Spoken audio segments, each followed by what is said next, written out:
Hey everybody, Jared with J Gross Equipment, Bobcat of Aberdeen. Welcome back to another episode. As you can see in the thumbnail or the title of the video, today we're going to talk about when and why to buy a compact tractor. We see this a lot, and we kind of wanted to get it out there, so to speak, and try to help, anybody or somebody. So today, it happens, we are a Bobcat dealer, so we are standing next to a new CT 2535 compact tractor. This model has a enclosed cab, with heating and air conditioning. There's multiple options there, depending on, what would suit you best. So the things we want to cover today, this isn't a sales video of why you should buy a Bobcat. This isn't a sales video of you need a compact tractor. This is going to be some things to think about if you're an acreage owner and you're looking to add a piece of equipment to maintain your land, whether that's if you're looking to buy a skid steer, whether you're looking to buy a compact tractor, a side-by-side, a tool cat, whatever you're thinking about, these are going to be some things to consider. So where we see this the most is people, guys in general, they like skid steers just like they like steak and helicopters, right? But skid steers aren't always the best investment if you're looking at a used one. So let's say you're looking at 25 to 35,000. This tractor would be on the higher end of that scale. This tractor roughly is 37,000. We're in January of 2025 currently, and almost always these tractors can be financed for 0% financing, generally up to 7 years. And that's kind of an industry standard. So you're looking at a really low monthly payment, and if you are on a budget and if you are looking to finance these, 0% is kind of a no-brainer.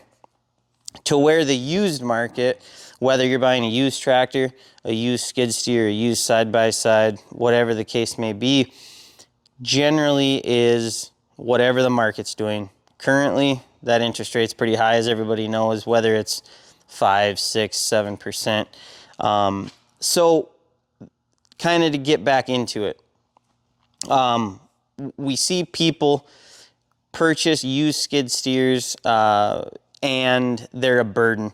They have a higher interest rate, or they used a fairly good chunk of money from their savings to purchase this, and then there's a $1,100 repair bill, a $2,500 repair bill on top of that. So we don't like that any more than the customers, the consumers, because we know it's tough.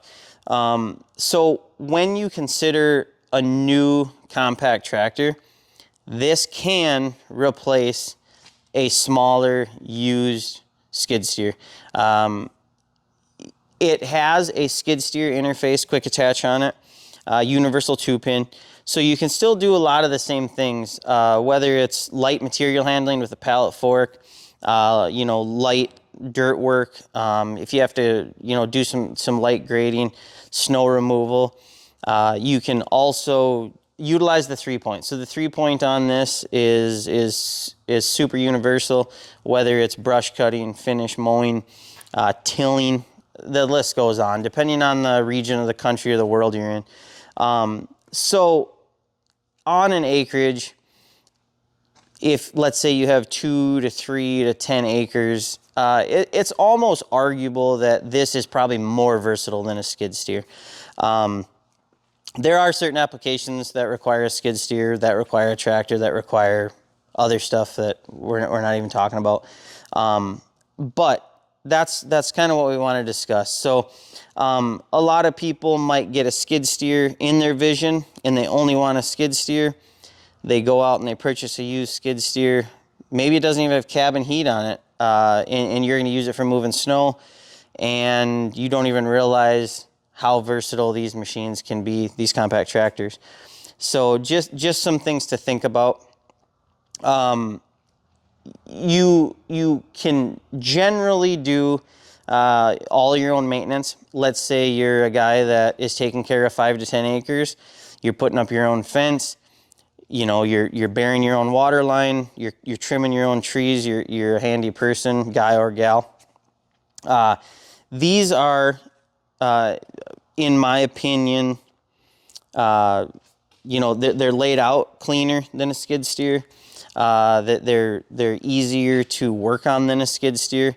I'm born and raised in the service department. I'm a service manager here at the dealership, and I can tell you, you know, for the most part, you can walk around this tractor and you can see all your service points, and you can pretty much see all the components, versus a skid steer that you have to, you know, raise the cab, get the tailgate open, pull side covers off of, pull bottom access pans off of. So there's a lot of things to consider there. You know, maybe you live 50 miles from a dealership. Maybe you live 100 miles from a dealership and you own an acreage. You know, you have inclement weather, whether that's, you know, if you're in our area where you have a blizzard. So sometimes that service can be a little bit, you know, a little bit of a travel, right? So those are all things to consider. You know, it's easy to drain the oil. It's easy to change the oil. You know, they're easy to grease.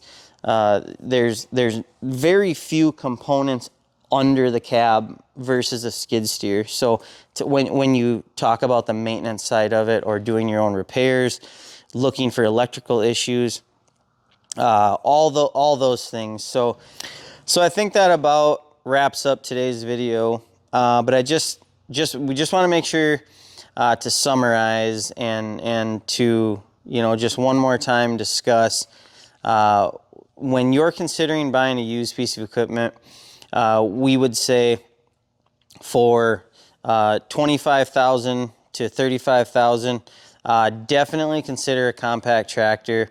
Definitely give one a try. Maybe go demo one on a dealer lot or rent one from a rental shop. You know, just because of purchasing this machine, you get manufacturer and dealer benefits, whether it's a Bobcat or not, right? So you buy a used skid steer that you don't have any service records on. If it comes from an auction or if it comes from a private seller, sometimes you maybe get those, but generally not. Or even a used tractor, kind of the same situation. So good things to consider is manufacturer and dealer benefits, warranty that comes with that, financing, which is generally really good rates, and you're starting with this piece of equipment.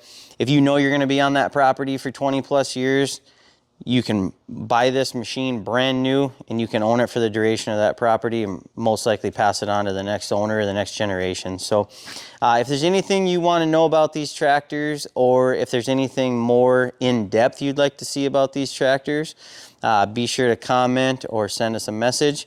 We would also appreciate a like and subscribe, and we'll keep bringing you guys this content. So thanks for joining us. Have a great day.